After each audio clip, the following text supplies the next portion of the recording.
지난 주간 우리에게 큰 걱정거리가 있었습니다.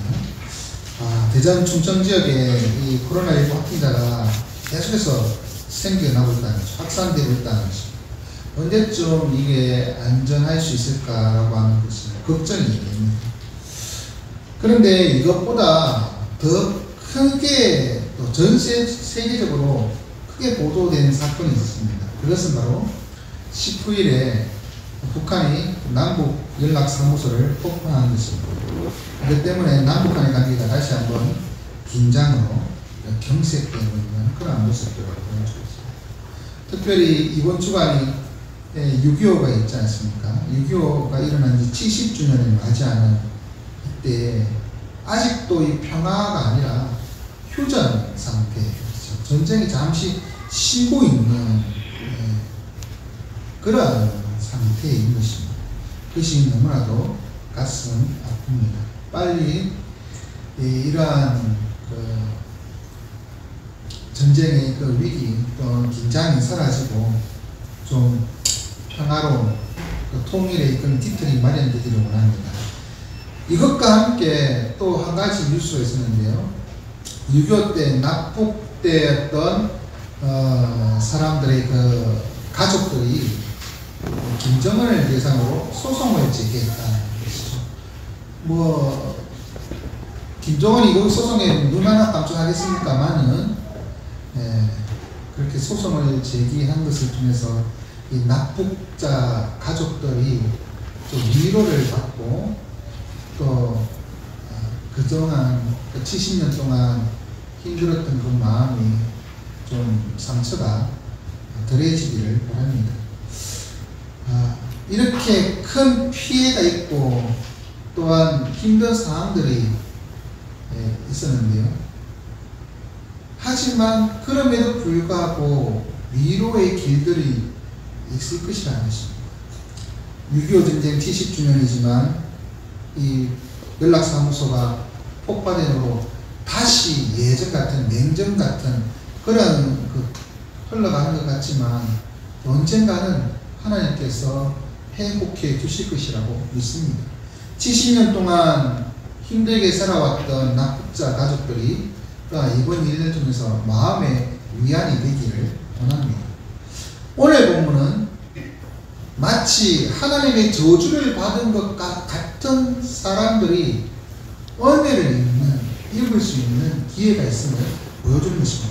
대표적으로 오늘 본문에 나오는 전쟁에서 포로로 잡힌 여자, 사랑받지 못하는 미움받는 아내가 낳은 장자, 그리고 부모에게 폐역한 아들, 그리고 나무에 달린 하나님의 저주를 받은 자들, 그들은 다 전쟁에서 졌다는 것도 하나님의 저주고, 부모가 어머니가 사랑받지 못하는 그런 상태에서 태어났다는 것도 개인적으로는 큰 상처이지 않습니까?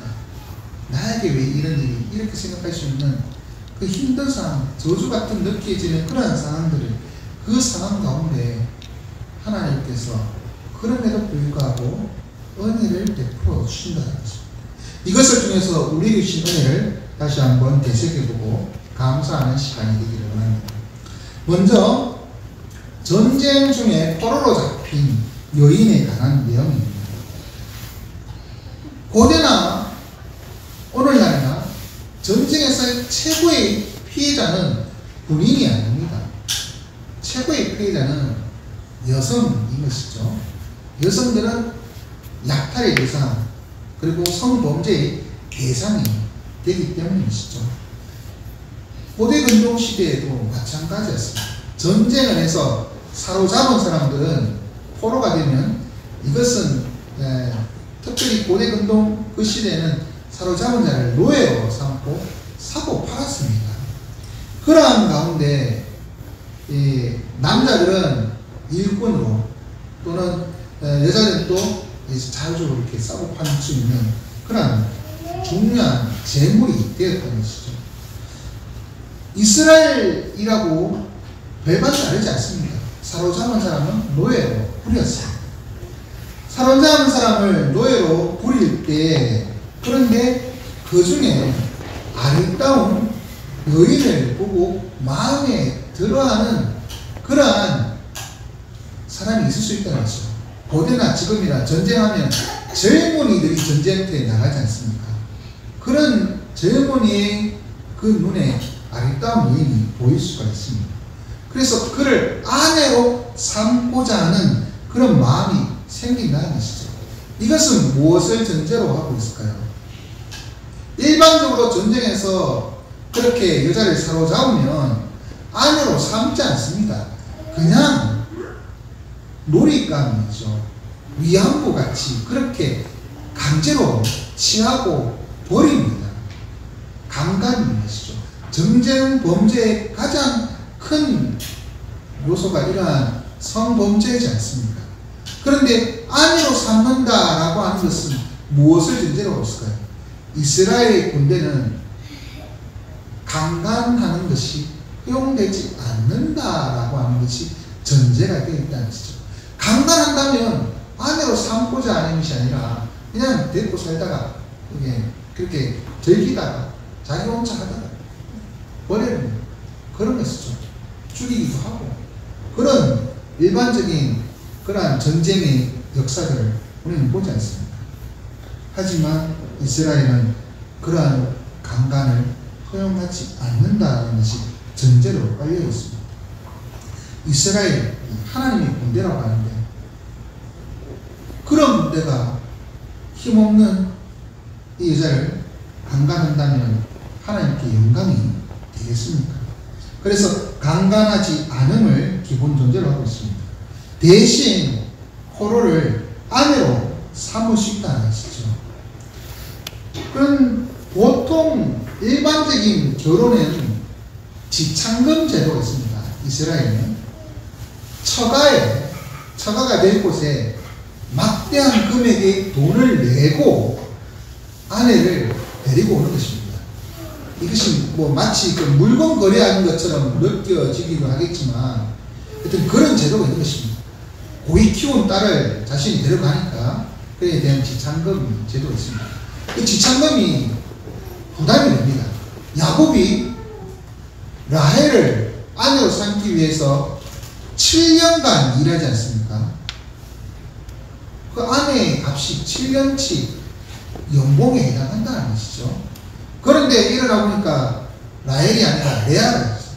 그래서 다시 또 7년, 총 2명의 아내를 맞이하는데 14년이라는 시간이 그렇게 종처럼 일했다는 것을 보면 지창금이라는 것이 젊은이들에게는 상당히 큰 부담이라는 것이죠.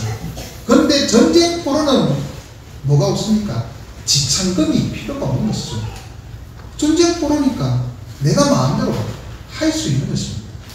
지창금 없이 할 수 있다. 그것은 젊은 가난한 분에게는 최고의 메리트인 것이죠. 내가 한 아리따운 여자를 사로잡으면 지창금 없이 결혼할 수 있다. 그럼 목숨 걸고 싸울 수밖에 없는 이유가 되기도 하는 것입니다. 이렇게 아내를 맞이할 수 있다는 것이죠. 그런데 아내를 삼고 싶다고 그 즉시 부부가 되는 것은 아닙니다. 규정이 있습니다. 먼저 그 여자의 머리를 밀고 손톱을 베고 포로의 의복을 벗고 한 달 동안 부모를 위하여 애곡하도록 허락하고 난 후에 한 달 후에야 부부가 될 수 있도록 했다는 것이죠. 그럼 왜 그렇게 했을까요? 이 여인을 설명하는 구절에 유념해 봐야 합니다. 아리따운 여인을 보고 여자를 포로로 잡았습니다. 이 포로는 이방인이잖아요. 말이 통하겠습니까? 뭐가 통하겠습니까? 물론 뭐 언어가 될 수도 있겠지만 기본적으로 말이 안 통하고 그런 상황입니다. 그 여자에 대한 정보는 하나도 없습니다. 이 사람이 사치가 심한지 어떤지 마음은 좀 현숙한 여인인지 착한지 아니면 참 못됐는지 뭐 이런 것 전혀 없습니다. 정보는 그냥 단지 내 눈에 보니까 아리따다라는 정보밖에 없는 것이죠. 외모에 빠져서 그를 아내로 삼고자 하는 것입니다. 그러한 군인을 위하여 이 여자의 외모에 가장 중요한 것은 오늘날에는 화장빨이라고 하지만 예전에 화장 뭐 이런 거 없지 않습니까?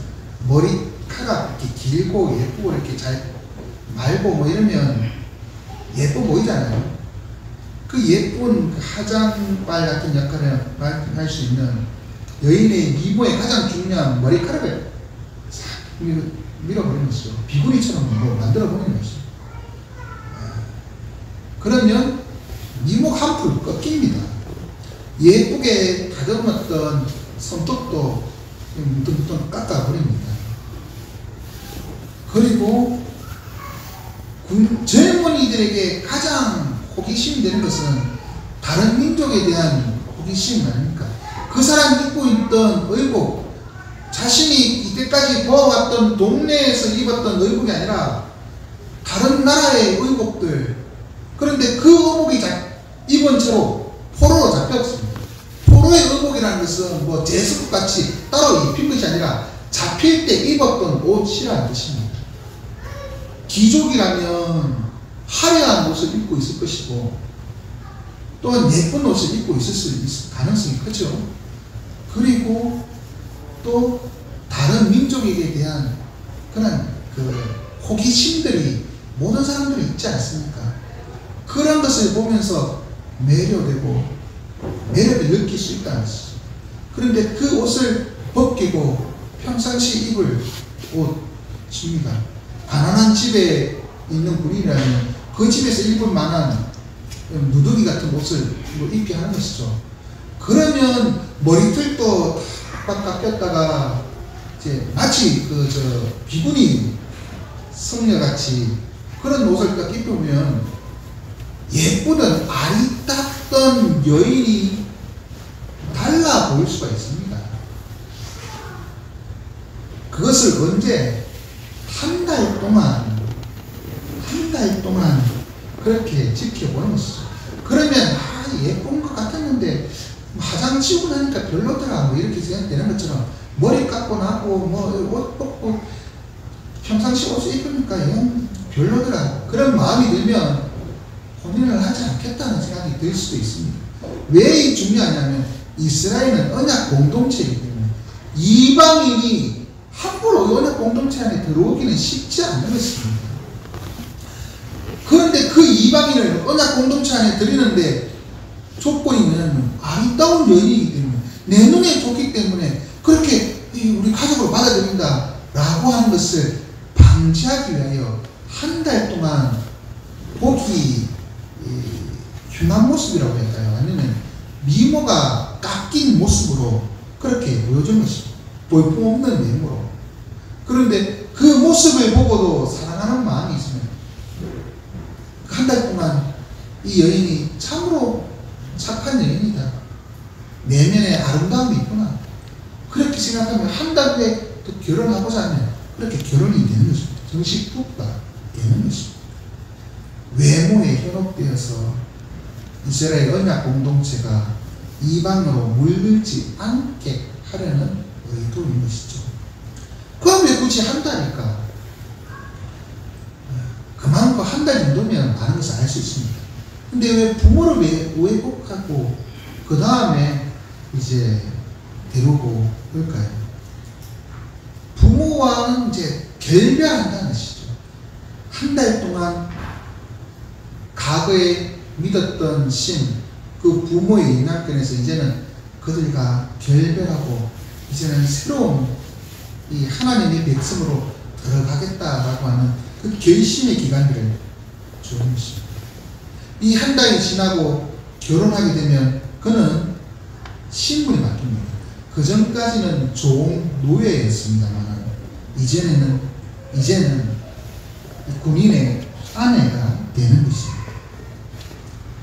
노예는 사고 팔 수 있습니다만 아내는 사고 팔 수가 없습니다.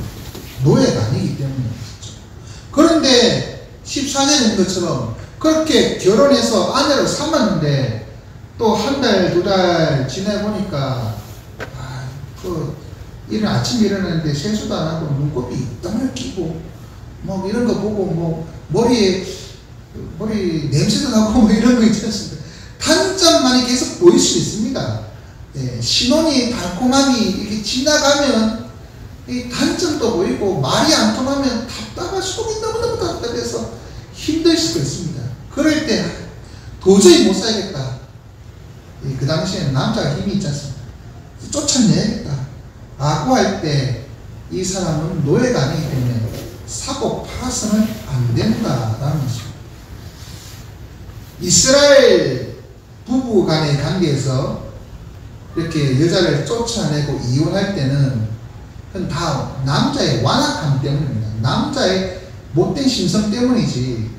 예, 그렇게 이혼이 일어나기 때문에 그때는 그래도 이혼 증서를 주어서 이렇게 헤어졌습니다. 하지만 이 경우에는 이혼 증서는 주지 않아도 자유롭게 그가 가고자 하는 대로 갈 수 있도록 보내주어야 한다라고 그렇게 말하고 있는 것입니다.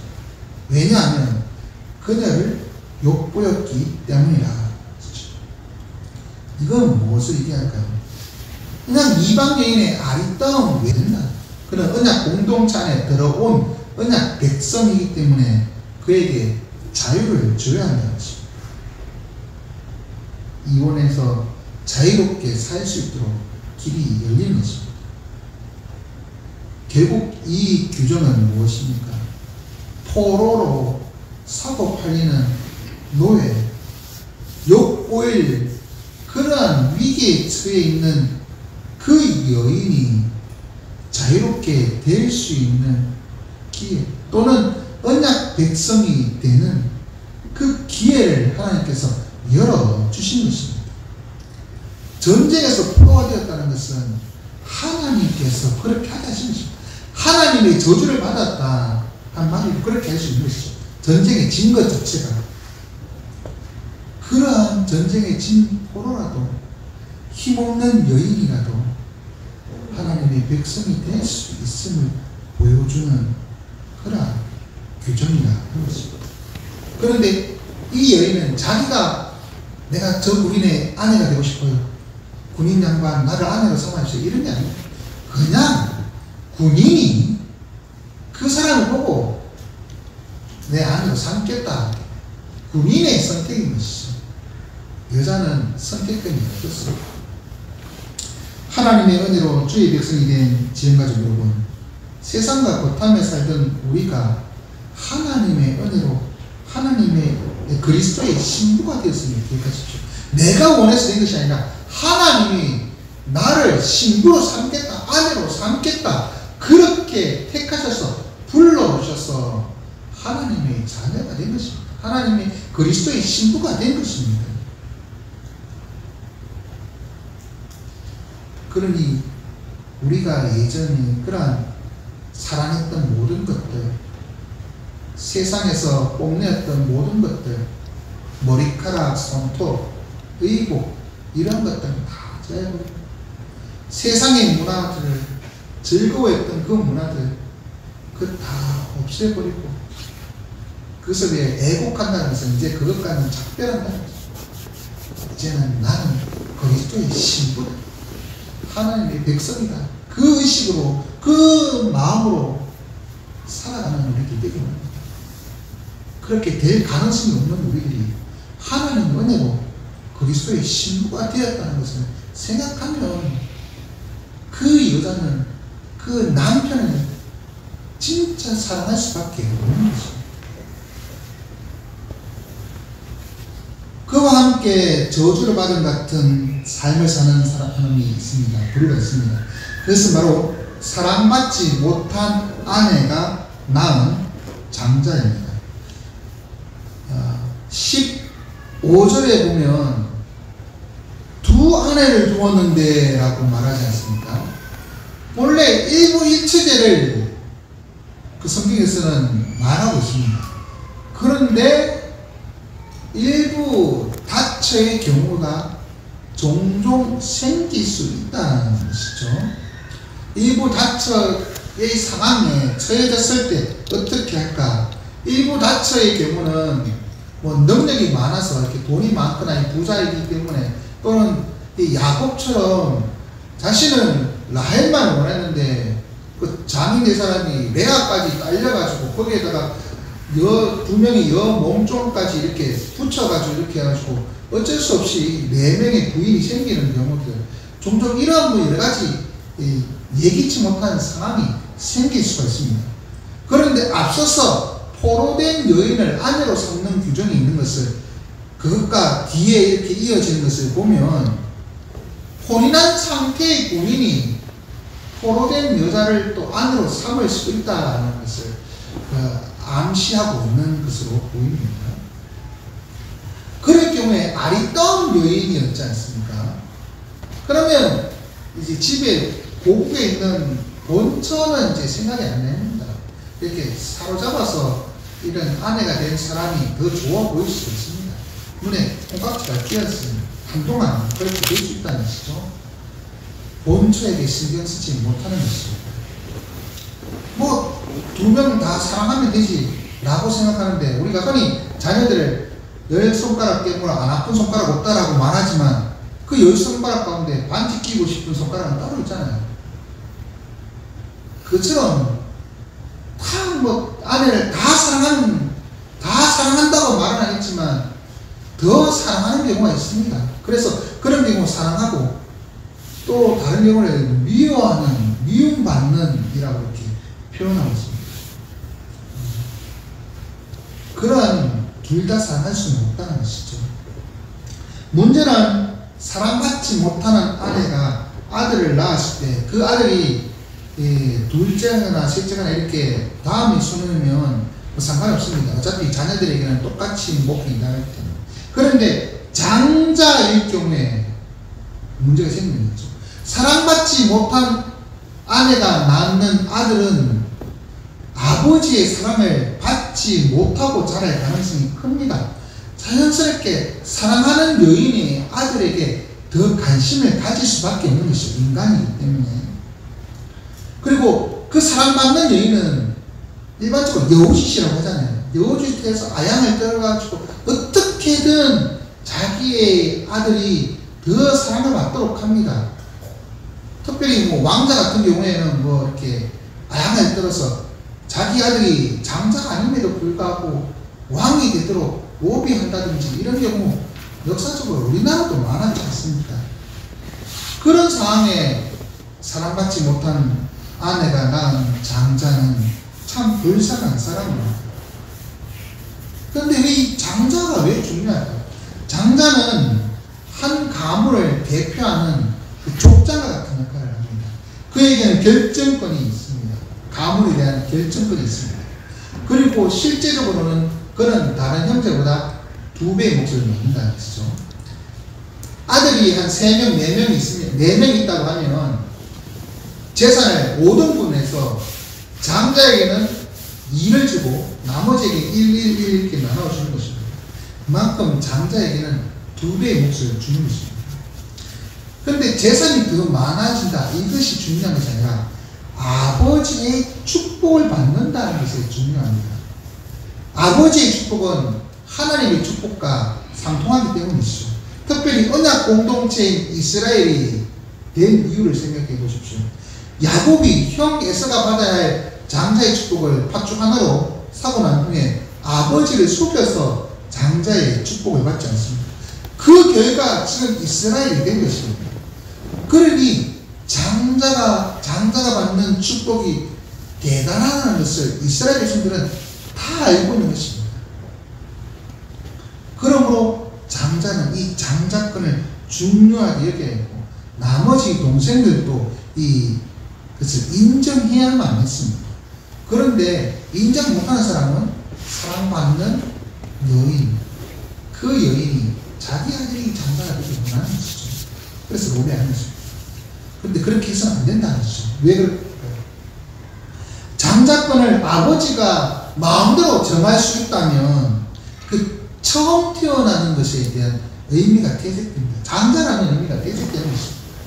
사랑받지 못한 아이가 낳은 아들이 장자라면 그는 마땅히 장자의 권리를 가져야 합니다.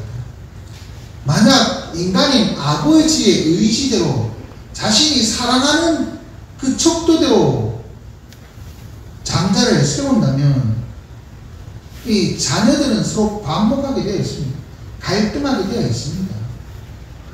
그리고 대부분 화목하지 못한 것이죠. 그리고 이 장자가 사랑받지 못하는 아들이라 하더라도 그 장자는 자기의 기력의 시작이다라고 말하고 있습니다. 하나님께서 인간에게 생육하고 번성하여 땅에 충만하라고 했지 않습니까? 생육하고 번성하는 그 시작이 이 아이로부터 시작되었다는 것이죠. 그렇기 때문에 이 장자는 상당히 중요한 인물입니다. 하나님의 선물이다. 하나님이 그랬기 때문에 이 아이를 통하여 아이를 통하여 은혜를 베풀어 주실 것이다. 그런 믿음으로 이 아이에게 축복해야 하는 것입니다. 하나님이 원하시기 때문에 첫째 아들을 주셨다는 것이죠. 만약에 내 사랑하는 막내가 장자의 복을 받기를 원했다면 이 막내가 처음에 태어나게 하셨을 것이라는 것이죠. 이것은 하나님의 주권입니다. 하나님의 선택입니다. 내가 마음대로 할 수 있는, 내가 사랑하는 척도에 따라서 정할 수 있는 부분이 아니라 하나님의 주권에 해당하는 것이다라고 그렇게 생각하고 장자를 정해야 정하는 것이 아니라 인정해야 한다는 것입니다. 물론 이스라엘이라 하더라도 장자가 아닌 사람이 장자의 명분을 가질 수가 있습니다. 그것은 로벤이 장자였지만 아버지의 친장을 더럽혔기 때문에 자기 서모와 관계를 맺었기 때문에 장자였지만 장자의 축복을 받지 못하고 11번째 아들인 요셉이 장자의 명분을 가지게 됩니다. 그처럼 이것은 잘못되었을 때 또는 하나님께서 주권적으로 선택했을 경우에 그렇게 장자의 명분이 나옵니다. 그리고 장자가 일찍 죽었을 경우 그럼 둘째가 되겠죠. 그런데 만약 장자가 결혼을 했다면 자식이 있으면 그 자식에게, 다시 말해서 손자에게 장자의 명분이 나서 2배의 몫을 받습니다. 둘째가 장자가 되는 것이 아닙니다. 그런데 형이 결혼했는데 자식이 없이 죽었다면 동생이 형수와 결혼해서 자식을 낳고 형의 이름으로 기업을 물어주는 것이, 이것이 그 당시에 법이었어요. 그만큼 장자는 중요했다는 것이죠. 마음대로 할 수 있는 것이 아니라 하나님의 주권이라는 것입니다. 하나님의 은혜로 하나님의 자녀가 된 지형가족은 미움받는 장자와 사랑받는 다른 자녀를 생각하면 저는 주님과 우리의 관계를 생각해 봅니다. 하나님은 우리를 너무나 사랑하시기 때문에 하나밖에 없는 독생자 예수 그리스도에게 우리의 죄를 대신 지워서 죽게 하셨습니다. 우리를 사랑하기 때문에. 그래서 우리가 하나님의 자녀가 되고 상속자가 되지 않습니다. 그럼에도 불구하고 만유의 상속자이신 예수 그리스도이시다는 것이죠. 우리는 그와 함께 상속자가 될 뿐이지 우리가 유일한 상속자가 된 것은 아니라는 것입니다. 그러므로 하나님의 그 독생자이신 예수 그리스도로 말미암아 하나님의 자녀가 된 것에 감사하는 우리들이 되기를 원합니다. 그와 함께 또 불쌍한 사람이 있습니다. 진짜 저주받아 마땅한 사람. 이 사람은 부모에게 폐역한 사람입니다. 부모는 웬만하면 자식을 그렇게 버리지 않습니다. 웬만하면 자식을 죽이는데 내보내지 않습니다. 어떻게든 못난 자식이라도 감싸고 안아줍니다. 자식에게 죽임당하는 부모가 자신이 자신을 죽였다는 것을 숨기기 위해서 그 증거를 손톱이라든지 이런 거 녹았다 이런 드라마 있었지 않습니까? 영화가 있었던 것 같습니다. 그것처럼 부모는 자식을 사랑합니다. 그런데 손에 쓸 수 없을 만큼 폐역한 자식이 있습니다. 도저히 사랑하려고 해도 사랑하지 못하는 그런 자식이 있습니다. 완악하여서 다른 사람에게도 패역한 짓을 하고 부모에게도 불순종하고 방탕하고 알코올 중독기에 걸린 그런 사람입니다. 이런 사람들은 저주받아 마땅합니다. 부모에게 불순종하는 것은 제5계명에 어긴 것인데요. 단순히 이 5계명은 육신의 부모만을 얘기하는 것이 아니라 하나님이 위에 세운 모든 권세, 권위를 의미하는 것이죠. 그가 다시 말해서 부모에게 불순종한다는 것은 하나님께 불순종한다는 것과 동일한 것입니다. 하나님께서 눈에 보이는 부모를 통하여 하나님의 권위를 인정하라고 하신 것입니다. 그런데 눈에 보이는 부모조차 좀 부모에게조차 패역하고 불순종하고 악하게 하는 것은 눈에 보이지 않는 하나님은 안중에도 없다라는 것을 의미하는 것입니다. 그렇기 때문에 부모에게 불순종하는 자는 하나님께 불순종할 가능성이 크다는 것을 알 수가 있습니다. 이럴 경우에 부모는 오랫동안 참고 교육하고 훈계하고 가르칠 것입니다. 하지만 어느 순간 한계에 도달합니다. 그럴 때 자녀를 고소하겠죠. 고소하는데 부모의 마음은 기분 좋을 리 없습니다. 찢어질 것입니다. 하지만 어쩔 수 없이 더 이상 다른 사람에게도 폐해가 되고 도저히 힘들다. 그때 고소합니다. 그런데 고소는 한 사람이 고소는 되지 않습니다.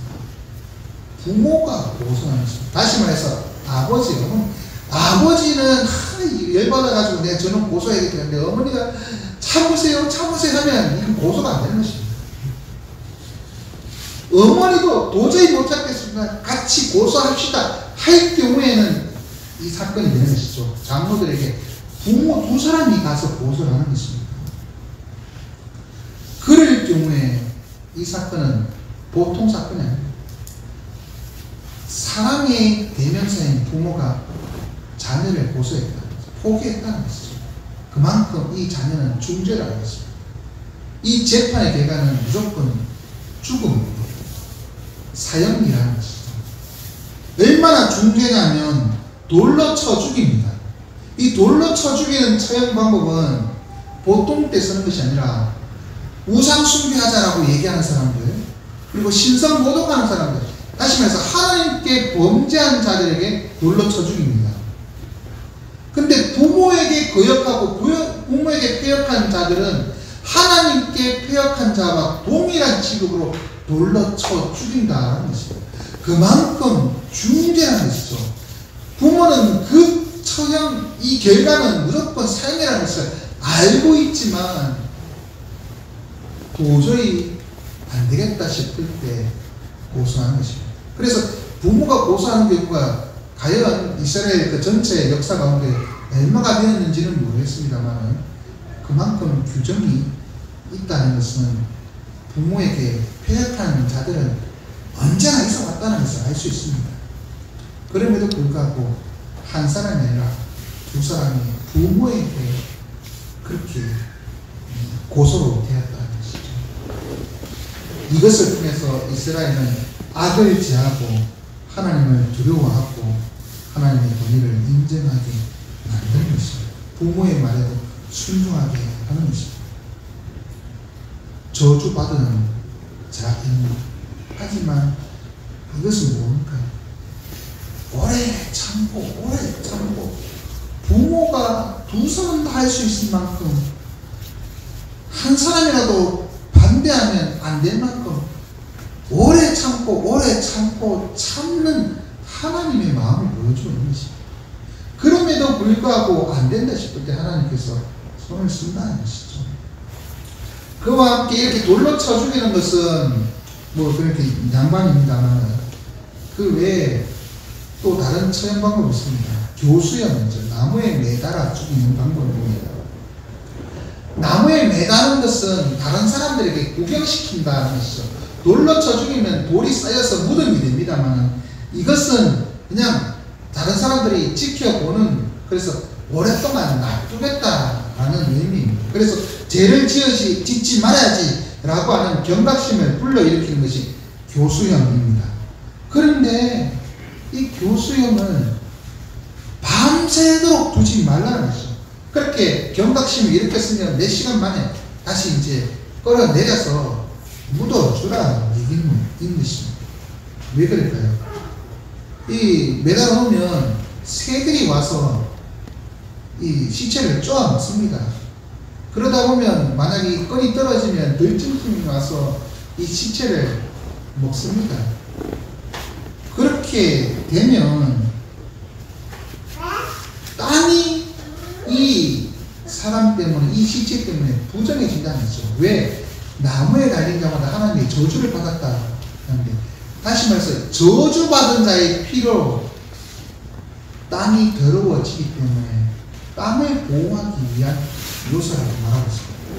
하지만 또 다른 의미로는 아무리 하나님의 저주를 받은 자라 하더라도 하나님께서 그 시체가 온전히 보존되기를 원하신다는 것이죠. 그것을 통해서 죄인이 경고함을 받고 다시는 저러지 않아야겠다라는 그 경각심만 심어주면 된다는 거죠. 이렇게 땅이 저주를 받지 않도록 하는 이유는 뭔가요? 이 땅은 보통 땅이 아닙니다. 젖과 꿀이 흐르는 땅이지 않습니까? 그 말은 이 땅에는 생명이, 젖은 새끼에게는 생명 아닙니까? 생명이 흐르는 땅입니다.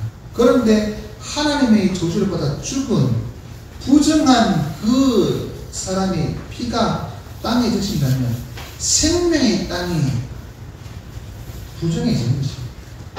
생명의 땅은 생명으로 있기를 원하신다는 의미이기도 한 것입니다.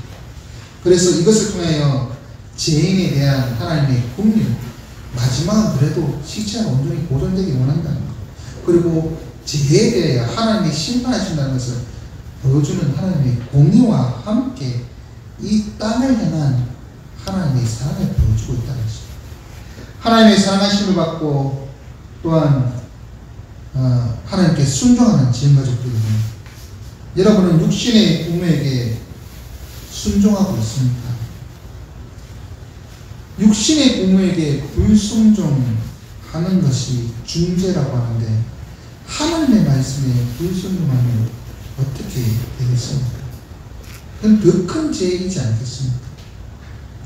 나무에 매달려 교수형 당해도 마땅하지 않겠습니까?